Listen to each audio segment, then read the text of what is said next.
Slimane Reski, bienvenue sur Mizan TV. Merci d'avoir accepté notre invitation. Je rappelle que vous êtes conférencier, écrivain, traducteur. Vous avez traduit de nombreux ouvrages sur le soufisme aux éditions Al-Bourak. Vous êtes également l'un des spécialistes de la pensée de René Guénon. Et récemment, vous avez lancé une plateforme d'enseignement sur l'islam qui s'appelle Elixir. Alors justement, pourquoi avoir lancé une énième plateforme dans un environnement virtuel qui en propose déjà plusieurs? Salam alaikum, merci de l'invitation, merci de vous retrouver, toujours un plaisir. وبعد بسم الله الرحمن الرحيم وأفضل الصلاة والسلام على طيب خير الأنام سيدنا محمد سلام وعلى آله وصحبه. En soi, à la base, on va essayer de faire rapidement un cheminement d'une logique. C'est que j'ai moi-même un parcours de construction qui m'a amené à une époque à monter une chaîne YouTube qui s'appelle Saute 24, qui d'ailleurs est en train d'être transférée. Les vidéos qui étaient dessus sont en train d'être transférées sur la chaîne Elixir. Et à la base, ces vidéos, elles abordaient de nombreux sujets, mais il n'y avait pas de pédagogie réelle en tant que telle, il n'y avait pas de construction logique, il n'y avait pas de thématique construite. Et ça prend du temps.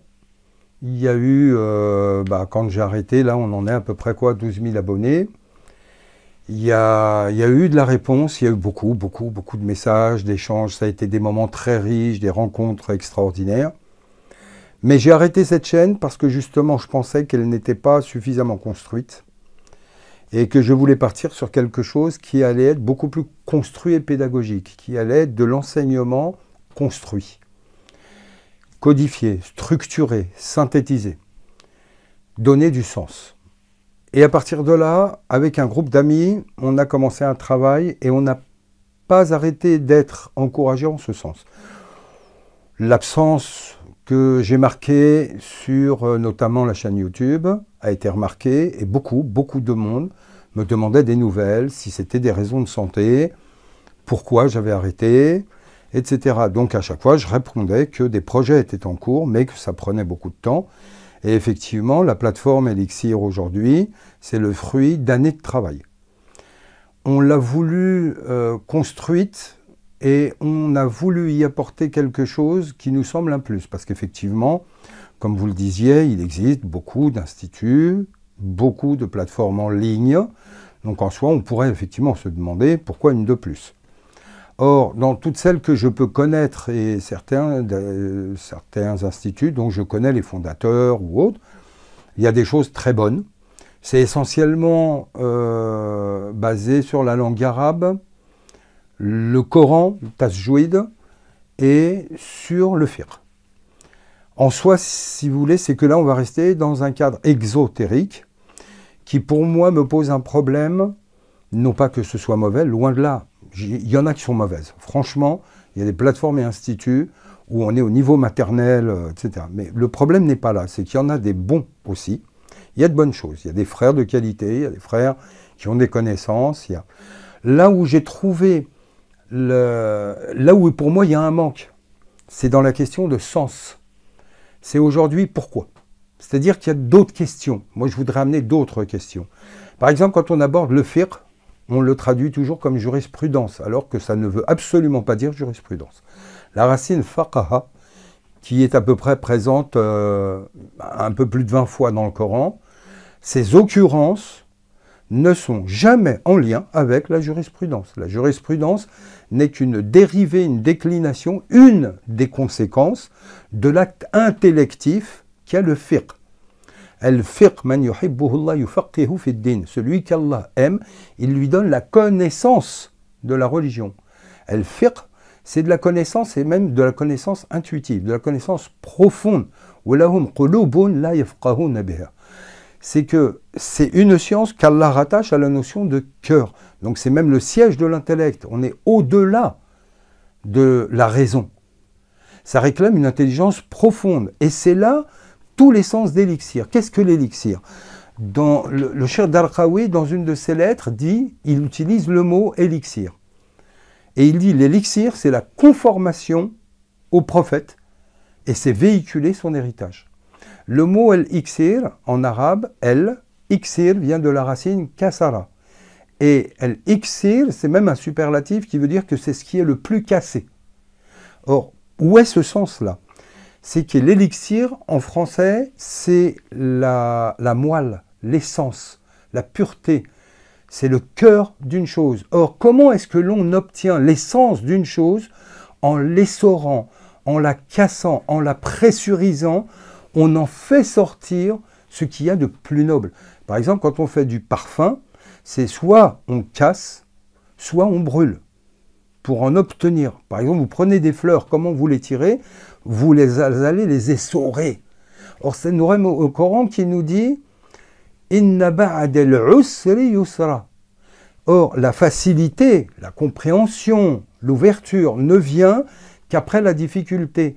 Or, le mot difficulté ici, el-usr, asara, veut dire essorer, et a donné le mot français essorer. C'est-à-dire qu'à un moment donné, il faut pressuriser quelque chose, comme un fruit, pour en obtenir el-asir, le jus. C'est ça que l'on veut, c'est en tirer l'essentiel. Donc c'est ne pas se perdre dans des détails, c'est ne pas tomber dans une énième répétition de ce qui peut se faire en soi, ça ne servira à rien. C'est essayer de notre mieux, avec les moyens qui sont les nôtres, d'être dans la conformité, comme le dit Cheikh Darqawi, à l'héritage prophétique qui se résume au premier verset révélé. Iqra. Iqra, qui veut dire synthétise, fait du lien. Car c'est en faisant du lien que l'on donne du sens. Il nous dit le prophète, le Coran est la synthèse de tous les livres révélés avant lui. La Torah, l'Évangile, le Zabour, tous les enseignements divins reçus par les prophètes sont compris dans le Coran, dit le prophète sallallahu alayhi wa sallam. Or, qui est le prophète? Qui est ici la fonction du prophète en tant que khatm? Et donc, il vient sceller, et Iqra, l'ordre, le premier ordre qui lui est donné et qui va engendrer tout le Coran, c'est la synthèse. Or, une synthèse, c'est créer du lien dans une multiplicité pour leur donner du sens. Or, c'est de ce sens dont on a aujourd'hui besoin, et donc Elixir est là pour donner du sens. Pourquoi je vis? Pourquoi je vais mourir? Pourquoi je me marie? Pourquoi je travaille? Pourquoi la vie que l'on mène? Pourquoi sommes-nous ici en Occident? Pourquoi suis-je musulman? C'est toutes ces questions-là qui nous importent, et pour cela, les réponses sont dans le Coran. Et pour comprendre le Coran, il y a un ensemble, ulum al-Qur'an, il y a un ensemble de sciences qui en permettent la compréhension. Alors Simone Reski, vous avez évoqué de nombreuses notions qui sont essentielles et qui mériteraient d'être approfondies. De manière un peu plus concrète et pragmatique, est-ce que vous pouvez présenter le contenu des enseignements que propose la plateforme Elixir? Vous disiez précédemment concernant les autres instituts et les autres plateformes que leur enseignement était essentiellement exotérique. Est-ce que vous pouvez expliquer ce que vous entendez à notre public pour qu'ils comprennent bien ce que vous entendez par un enseignement exotérique, et de quelle manière l'enseignement proposé à Elixir ne sera pas seulement cet enseignement exotérique. Et pour terminer, finalement, cette fonction de dissolution ou d'essorage que vous évoquiez sur la signification du terme élixir, précisément comment peut-elle être incarnée et rendue vivante au quotidien, ou bien comment peut-elle être mise en pratique dans l'enseignement que va proposer Elixir? Alors, le rapport de l'exotérisme et l'ésotérisme, c'est qu'Elixir, effectivement, n'est pas un lieu d'ésotérisme en tant que tel. Il se veut, comme héritage, la tradition complète, c'est qu'il y a trois plans, Islam, Iman et Ihsan. Donc évidemment qu'on aborde les trois. À cela, nous rajoutons, à chaque fois dans nos cours, une partie est réservée à l'actualisation de ce dont on vient de parler. C'est-à-dire que l'exotérisme, c'est la surface, c'est le dire. L'ésotérisme, c'est ce qu'il signifie, ce sont les profondeurs, où là on a plusieurs compréhensions et interprétations possibles, qui vont d'interprétation sociale, historique, mais également initiatique, métaphysique, purement spirituelle. Or, à ça, on va ajouter une troisième dimension qui nous semble essentielle, c'est que si on s'arrêtait là, en soi, on serait dans de la théorie, voire de l'abstraction. C'est-à-dire, par exemple, le principe de liberté, qui est galvaudé. Mais s'il n'était uniquement qu'un principe, il y a une liberté d'ordre métaphysique. Quelle est-elle? Et elle va se décliner en une multitude de possibilités de liberté. Liberté d'action, liberté de conscience, liberté d'expression, liberté d'agir, etc. Si elle ne se traduit pas dans le droit et donc dans la lettre même, ça reste une abstraction.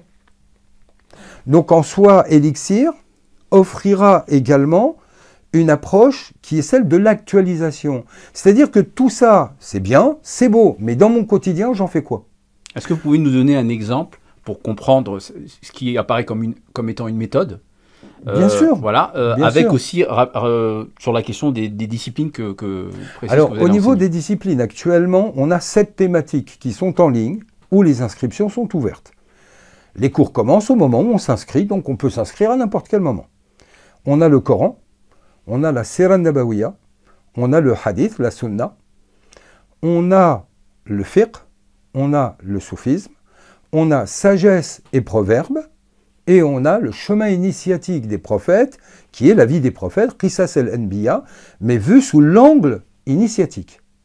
Donc je vais vous donner des exemples. Par exemple, dans la Sira Nabawiya, de savoir qu'à l'âge de 35 ans, le prophète va se retrouver embarqué dans une aventure qui est celle de la reconstruction de la Kaaba et qu'au final, c'est lui qui va placer la pierre noire.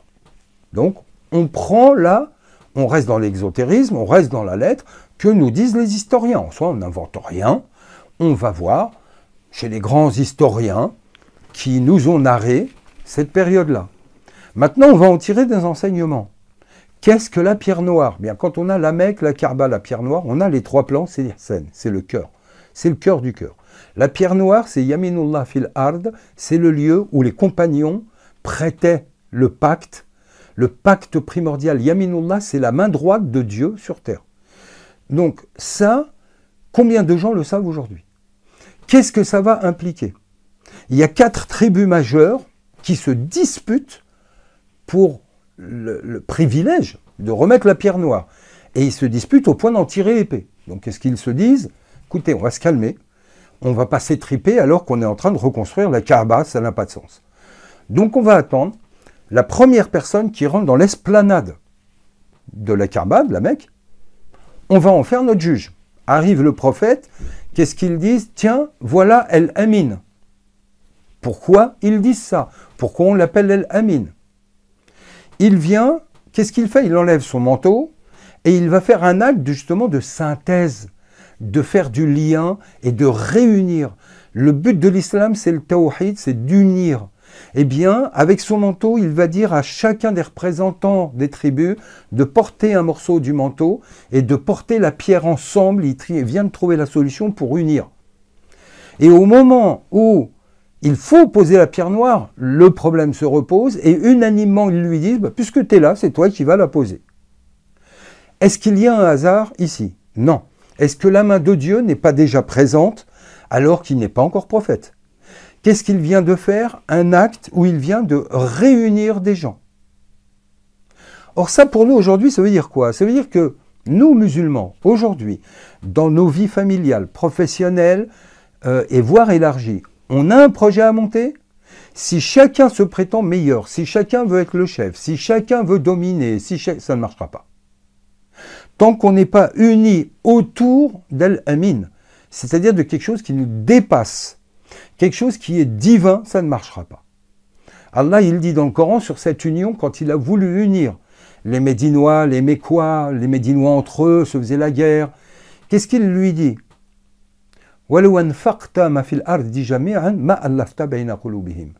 Même si tu possédais tout ce qui est sur la terre, tu n'aurais pas pu unir les cœurs. Allah a uni ses cœurs, leurs cœurs, et par sa grâce, vous êtes devenus frères. C'est-à-dire qu'au moment où on veut quelque chose qui soit solide, qui soit vrai, c'est-à-dire que quand je vais dire à quelqu'un « mon frère », je le pense. les yeux dans les yeux, et je vais me comporter comme tel. Je ne vais pas le calomnier, je ne vais pas le voler. Si demain il a un problème, je vais l'assister. Ça ne peut venir que du divin. Or là, il y a une leçon. Quand on prend la vie des prophètes, par exemple, chemin initiatique des prophètes, on va aller voir les exemples de Sayyidina Moussa, Sayyidina Youssouf, Sayyidina Uzayr, Sayyidina Ibrahim, Sayyidina Isa. Or, en chacun d'eux, il y a des phases de vie. Que signifie la chute adamique? Est-ce que c'est un point d'histoire uniquement? Est-ce qu'on est dans de l'historicité, voire de l'historicisme, et que ça ne me concerne pas? En quoi ça me concerne? C'est-à-dire que dans ma vie, moi, je vais avoir une chute. Moïse traverse, Sayyidina Moussa traverse le désert, je vais avoir une traversée de désert. Un divorce, un problème de santé, une faillite, etc. Je vais avoir ma traversée du désert. Sayyidina Nuh, quel est le point fondamental? Déluge, construction de l'arche. Dans ma vie, il va y avoir un déluge. Je dois me préparer et construire une arche. Si je pense que mon seul cadre social, mon seul cadre financier va me prémunir de tout, je me trompe. Je vais devoir bâtir une arche. Et l'arche réelle, qui est un contenant, c'est le livre aussi. Par exemple, le Graal, qui est une arche, qui est un contenant, un réceptacle, se dit Gradal, qui veut dire coupe, mais aussi livre. Quel kitab, le livre pour nous en islam, est l'arche. Or, bâtir le livre, c'est me bâtir moi. Je dois être à l'image du livre, or le livre, il est le prophète. Il est sorti de lui, le prophète est le Coran vivant. Il dit, le prophète sallam, Men ahya sunnati ahyani, men ahya sunnati ahabbani. Celui qui donne vie à ma sunna, donc qui l'incarne, me donne vie. Même. Or, notre arche, elle est là. On doit en nous laisser le prophète s'installer et revivre selon les principes du Coran qui ne doivent plus être une théorie et ne doivent surtout pas être des propositions, voire des menaces d'enfer permanentes, mais doivent être quelque chose des clés d'un bonheur réel et pas seulement dans l'akhira, mais ici, là et maintenant. Simone Reski, vous parliez de synthétiser la fonction du Coran, la fonction du prophète, salam, qui était de relier. Est-ce que l'institut, enfin pardon, la plateforme Elixir, est-ce que cette plateforme se situe sur un plan doctrinal précis, par exemple, est-ce que vous revendiquez, est-ce que vous situez l'enseignement de la plateforme Elixir dans le cadre de l'enseignement de l'œuvre de René Guénon, par exemple, ou bien d'auteurs clés ou de certains auteurs du soufisme, ou bien est-ce que précisément vous tentez de proposer une approche qui réunisse les différentes sensibilités, puisque dans la tradition musulmane, il existe des courants, des sensibilités, des perspectives qui sont différentes. Quelle est l'approche, comment vous situez l'approche de la plateforme Elixir par rapport à tous ces courants-là? L'approche d'Elixir, c'est l'islam. Le Coran nous dit « Wala tamutunna illa wa antum muslimun » et il ne demande pas d'être autre chose. C'est l'islam. L'islam, c'est 3 plans, c'est islam, iman et ihsan. C'est la tradition complète. Maintenant, tous les maîtres qui ont pu nous éclairer, que ce soit dans l'exotérisme, dans l'ésotérisme, évidemment que René Guénon et Ibn Arabi restent pour nous les références majeures, car nous estimons que ce sont les auteurs les plus riches, les plus profonds, et dans lesquels les significations sont les plus évidentes, notamment celles de tradition primordiale qui aujourd'hui est galvaudée. On en entend de plus en plus parler, mais elle est galvaudée aussi. Et qu'est-ce qu'elle signifie? Quelle est la différence entre un islam dogmatique et l'islam en tant que tradition primordiale? En tant que tradition primordiale, c'est une vérité pérenne, c'est une vérité immuable qui existe depuis le début jusqu'à la fin, puisque l'on voit dans le Coran que quasi tous les prophètes disent « Wa nahnu muslimun ». De quel islam parle-t-on quand Noé dit « Je suis musulman » De quel islam? En soi, pour nous, la vérité est la vérité. Comme le disait Guénon, nous ne sommes serviteurs de personne ni de rien, si ce n'est de la vérité. Nous ne dépendons de personne. Et ça, j'insiste dessus. Nous tenons à notre indépendance, qui nous permettra justement, non pas de critiquer ou d'écarter des courants juridiques, dogmatiques ou de pensée ou philosophiques, mais par contre de les inclure et de penser que si la vérité est, elle n'est pas l'apanage et la propriété d'une personne ou d'un courant. Donc à partir de là, on inclut tout le monde. On parle des 4 imams, Malik, Abu Hanifa, Shafi'i, Ibn Hanbal, mais pas que, Al-Awza'i, Sufyan al-Thawri, Hassan al-Basri. En soi, tous les grands noms, Ibn al-Hajj, par exemple, Al-Ghazali, Izz ibn Abd Salam, etc. Hajar, Al-Asqalani, Ibn Hajar, tous ces grands noms qui finalement ont fait l'islam. Ils ont tous apporté une pierre à l'édifice. Tous. Il y a des grands historiens, il y a des dogmaticiens, il y a des mufassirin, par exemple. Zamakhshari, qui est mu'tazilite, a un tafsir qui est très intéressant. Mais on va aller voir celui aussi de Qurtubi, on va aller voir celui de Suyuti, etc., etc. Donc, de siècle en siècle et de génération, il y a toujours eu des grands noms. L'islam a subi des attaques permanentes, des caricatures. Il y a eu une falsification d'une ampleur inimaginable quand on commence à en étudier les rouages. Mais il y a aussi eu énormément de grands noms. Or, quiconque dit la vérité pour nous est digne d'être cité, est digne d'être pris en référence. Donc en soi, on n'a pas de courant particulier, on n'a pas d'école particulière, si ce n'est celle de la vérité, là d'où elle vient. Notre référence reste la ilaha illallah, Muhammad Rasulullah. Mais n'est-ce pas précisément ce que vous disiez en rappelant la citation de Guénon, n'est-ce pas ce que postulent toutes les sensibilités, tous les courants? D'ailleurs, ce n'est pas propre qu'à l'islam, hein, c'est un phénomène universel, c'est un phénomène humain. Voilà, chaque courant, chaque tradition, avec un petit t, se postule comme étant l'expression de la vérité, précisément contre l'erreur ou la déviation ou le mensonge. Donc, comment gérer justement cette prétention à cheminer vers la vérité? Est-ce que selon vous, cette prétention doit précisément se situer en dehors des courants? Oui. C'est ça? Oui, pourquoi? Parce qu'une même vérité. Je vous donne un exemple.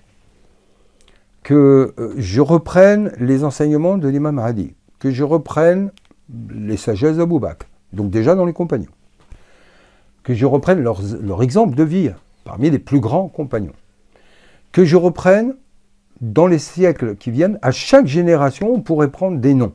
Et on va citer les principaux, par exemple l'imam al-Ghazali. En soi, au moment où il y a orthodoxie de la doctrine et qu'elle est vue sous un œil exhaustif, en soi, qu'est-ce qui va changer d'une époque à l'autre? Pardon, la vérité étant la vérité, ce que dit Guénon n'est pas différent de Ghazali, mais c'est le mode d'expression qui va changer, c'est l'époque qui change, c'est les mentalités qui changent, c'est le public à qui l'on s'adresse qui change. Donc automatiquement, quand un auteur était en Égypte, ou en Perse, ou dans l'Andalousie, ou à l'époque des croisades, qui est l'époque de Ghazali aussi, ou qui est l'époque de la modernité, et qui là va être celle de Guénon, etc. Évidemment que le contexte, les paramètres changent, l'expression change, mais quant au principe de ce qui est véhiculé, c'est exactement la même chose. Au moment où la vérité est, elle est. Et les uns en soi ne se contredisent absolument pas. Maintenant, évidemment qu'il y a eu des hérésies, il y a toute une étude sur l'hérésiologie en islam, et il y en a eu plein. Je disais, il y a eu de la falsification. Il y a eu des gens incompétents qui ont écrit, se sont exprimés sur l'islam. Donc évidemment qu'on ne se réfère pas à tout le monde. Quand on voit les cadres que sont par exemple les écoles juridiques et dogmatiques, nous proposons une vision beaucoup plus large que celle d'une école. Pourquoi? Parce que les écoles ont été fondées par les successeurs et non pas par les imams en tant que tels. L'imam Malik n'a jamais demandé qu'un courant ou une école soit fondée sur sa pensée. Quand le calife El-Mansour lui propose de faire d'El Mawta, là, El Mawatta, se décrit l'imam Malik, la référence du royaume musulman de l'époque, l'imam Malik refuse. Il refuse. Il a des divergences avec Abu Hanifa, il a des divergences avec Shafi'i, il a des divergences avec Ibn Hanbal. Or, on n'a pas à faire de choix, on a à les étudier. Eux-mêmes disaient tout le temps, voilà, tuqallidouni, ne m'imitez surtout pas aveuglément, ne prenez pas ce que je vous dis. L'imam Shafi'i, par exemple, il dit, ne prenez pas ce que je dis ou ce que j'ai écrit sans le vérifier à l'aune du Coran et de la Sunna, car je ne suis qu'un homme et en tant qu'homme, Je ne peux que me tromper. Il y a des erreurs dans ce que je fais. Si vous les voyez, corrigez-les. Un de ses successeurs, l'imam Shaybani, il a des divergences avec son propre shir. Et quand on lui dit, il dit, mais s'il était vivant aujourd'hui, 20 ans après, il serait d'accord avec moi. Les contextes ayant changé, on a des approches différentes. Par exemple, quand on approche le Coran pour passer de ce qui est dit à ce que ça signifie, il faut tout un ensemble de sciences. Par exemple, la linguistique, la sémantique que l'on proposera comme une des thématiques l'an prochain. Mais il faut aussi la science du symbolisme. C'est un art et une science, la symbolique. Si on ne connaît pas les règles et les lois de la symbolique, les lois de correspondance et de transposition, on ne peut pas lire le Coran. Bien connaître l'arabe sans avoir la doctrine et le symbolisme, c'est ne pas comprendre le Coran. Donc, en soi, on peut se référer aux uns et aux autres, quelles que soient leurs écoles. Et je reprendrai, pour clore sur cette question, une image concernant Ibn Arabi, qui se trouve dans un conciliabule avec des amis où ils discutent. Et à cette époque-là, ils étaient beaucoup plus ouverts qu'aujourd'hui. Il y avait même des cercles de divergence, ikhtilaf, qui étaient organisés pour comparer les uns et les autres. Et les musulmans, se disant avoir la vérité, n'avaient pas peur d'être confrontés, d'être questionnés. Donc ils se trouvent dans un cercle. Et là, il y a un mu'tazilite, il y a un chiite, il y a un malikite, il y a un hanafite, il y a, etc. Et parfois, il va acquiescer sur quelque chose qui est dit en disant « oui, je suis d'accord ». Et des fois, il va dire « non ». Et là, quelqu'un lui dit « mais Yachir, tu es malikite, tu es mu'tazilite, tu es ashari, tu es quoi ?» Il dit « je suis là où est la vérité ». C'est tout. Pourquoi devrais-je faire un choix au niveau d'école ou de courant de pensée? Beaucoup d'hommes ont eu des œuvres, des réflexions et des travaux de très très haute qualité dont nous bénéficions aujourd'hui. Mais ce n'est pas pour ça qu'on doit les considérer comme les propriétaires de la vérité. Ils peuvent s'être trompés. Moi, par exemple, j'avais relu dans le détail le Ihya Ulumuddin, et l'imam al-Ghazali, qui est un des maîtres que je préfère, qui est vraiment un puits de science, de connaissance et de sagesse, qui a toujours travaillé à l'unification de la Ummah, eh bien, j'ai franchement vu dans son œuvre des choses tout simplement aberrantes. Est-ce que c'est lui qui les a réellement écrits? Je ne sais pas, parce qu'il y a eu beaucoup de faux. On a introduit des choses dans les œuvres des gens, peut-être que ce n'est pas de sa main, mais en tout cas, l'intelligence la plus basique m'oblige à dire « ça ne tient pas la route ». Or aujourd'hui, on ne doit pas réagir en fonction de qui dit, mais en fonction de ce qui est dit. Et c'est ça le plus important. Les prophètes, quand ils arrivent en tant que prophètes, ils n'ont aucun gage. Là, on n'est plus sur qui dit. Pour la plupart, c'est des gens déchus. Moïse qui passe de prince à fuyard, esclave. On a Sayyidina Mohammed qui est orphelin, pauvre et laissé à lui-même. On a le Christ qui est le fils d'une vierge qui n'a pas de père et qui est en fuite vers l'Égypte.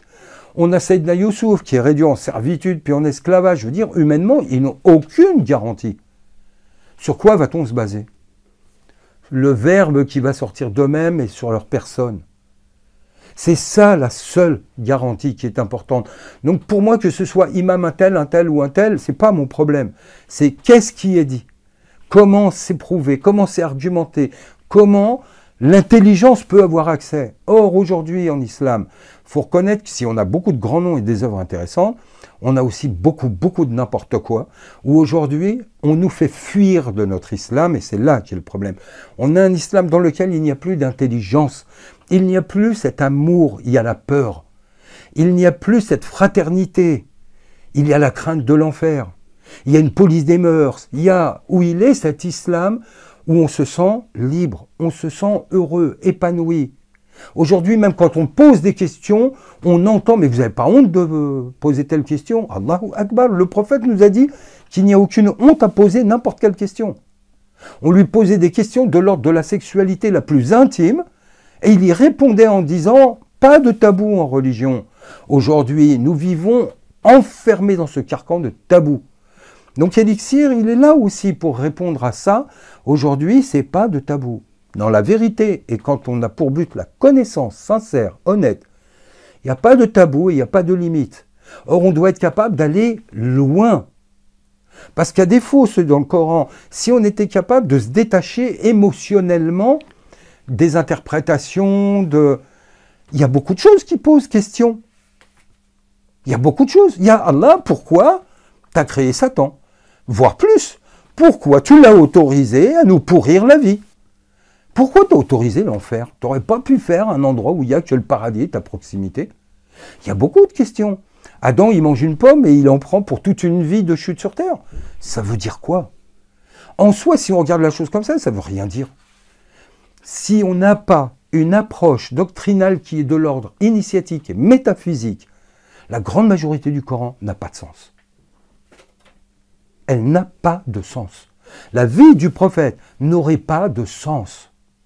Quand on voit qu'à Badr, il est assisté par 5000 anges. À Badr, on est à quasi 15 ans d'islam. Je me détache de l'aspect émotionnel. Première réflexion que je me ferais si on me demandait une analyse de texte. Ya Allah, pourquoi tu as attendu 15 ans avant de m'assister? Pourquoi tu ne l'as pas fait à la Mecque? On n'aurait pas eu tous ces problèmes, je ne suis pas obligé d'être exilé, je ne suis pas obligé de tout ça. Tout le monde aurait été musulman, tout le monde aurait été content, la vie elle est belle. Pourquoi tu as attendu 15 ans? Il sait quand il fait Isra wal Mi'raj, il sait qu'il doit partir à Médine puisque l'information lui est donnée. Sa première halte, il part de la Mecque, la première halte est à Médine. Or, qui sait aujourd'hui que dans l'Isra wal Mi'raj, il y a 14 étapes? Il part de la Mecque, il va à Médine, il va au Sinaï, il va à Bethléem, puis à Jérusalem. Il s'arrête là où il y a une importance pour le verbe. Sinaï, c'est la révélation de la Torah. Bethléem, c'est la révélation du Christ qui est le verbe divin. Et Jérusalem, c'est l'ensemble des prophètes. Il s'arrête à Médine. Quand il demande à l'ange pourquoi, l'ange lui dit c'est parce que c'est de là que ton message va se diffuser et que tu seras inhumé. Pourquoi il n'y part pas tout de suite? Il n'y part que 3 ans après. Ya Allah, tu m'as destiné Médine, ouvre-nous la porte tout de suite, on y va. Là, on est en train de se faire massacrer. Ils ont des conditions de vie, les musulmans, qui sont tout à fait... C'est de la torture, c'est monstrueux. Libère-nous, viens, on part tout de suite. Non, pourquoi? Et c'est cette question-là qui est importante, c'est pourquoi? Pourquoi? Or, le pourquoi, c'est ce qui va nous donner du sens. Or, on a le pourquoi que quand on a la doctrine initiatique et métaphysique, et que l'on est capable de faire du lien entre tout un ensemble de données qui peuvent relever du fiqh, de l'histoire, de la langue, de la sunna. Et c'est comme un puzzle, c'est en réunissant ces informations que tout d'un coup, ça devient clair. Quand le Coran nous dit « Afala yatadabbarun al-Qur'an », ne vont-ils pas mot à mot débrouiller le Coran, c'est-à-dire le rendre clair? Or, c'est une science, le tadabbur. Quand dans le Coran, Allah nous dit tout y est clair, et pourtant il est aussi appelé Kitabun Marqum. C'est un livre crypté, chiffré. Comment est-ce qu'il est clair et comment il est crypté en même temps? Pourquoi? Comment on le décrypte? Or aujourd'hui, ça, dans l'exotérisme, on s'en occupe plus. Au-delà d'être érudit de l'islam, mon islam, qu'est-ce qu'il doit m'apporter? Il doit m'apporter le bonheur. Or aujourd'hui, le bonheur se réduit à consommer. Avoir un diplôme, un métier, de l'argent. Rechercher le plaisir. Bonheur est associé au plaisir, alors que c'est totalement faux. Le plaisir est associé à la consommation, ce qui est encore plus faux. Et beaucoup de gens se disent, mais en quoi ai-je besoin, moi, de l'islam aujourd'hui? J'ai une vie sociale dans laquelle je suis épanoui, je suis heureux. Qu'est-ce que l'islam peut m'amener de plus que mon bonheur social? Et c'est là toute la question. Or ça, l'exotérisme n'y répond pas. Merci Slimane Reski d'avoir accepté notre invitation. Donc, je rappelle que vous êtes le fondateur d'Elixir, une plateforme d'enseignement sur l'islam qui vient juste d'être lancée. Est-ce que vous pouvez indiquer à nos auditeurs précisément où est-ce qu'ils peuvent se rendre pour avoir toutes les informations pratiques, pour s'inscrire, connaître les tarifs d'inscription et les modalités pratiques de l'enseignement? D'ailleurs, est-ce que c'est un enseignement seulement en ligne ou est-ce qu'il y a aussi du présentiel? Il y a les deux. Alors, pour s'inscrire, on a diffusé sur les réseaux, que ce soit sur ma page Facebook, que ce soit sur mon ancienne page de Saute 24. On a créé une chaîne Elixir aussi sur YouTube. Il suffit de taper Elixir Formation. Et dedans, vous avez plusieurs liens, des liens explicatifs. Il y a une vidéo de présentation de ce qu'est Elixir aussi. Et il y a des liens sur lesquels vous cliquez qui vous ramènent vers un bulletin d'inscription où vous avez les thématiques qui sont en ligne et auxquelles vous voulez inscrire. À tout, à 2, à 3, à 4, etc. avec les tarifs et les modalités. Donc il y a des tarifs dégressifs, on peut payer en 10 fois. De la même manière, chaque thématique, sur les 7 actuelles, chacune comporte 52 cours de 30 minutes, dont un cours par semaine sur toute l'année. Les cours durent 30 minutes, c'est des cours enregistrés. C'est-à-dire que vous pouvez commencer la formation à n'importe quel moment. Au moment où vous vous inscrivez, vous n'avez pas besoin de rattraper. Là, vous la commencez dès le premier cours, au moment où vous vous inscrivez. Les vidéos ont été enregistrées, il n'y a pas d'heure précise ou de jour précis, vous les voyez quand vous voulez, le nombre de fois que vous voulez. Vous pouvez revenir sur une vidéo qui a 3 mois, 4 mois, parce que vous avez envie de la revoir ou qu'on y fait référence.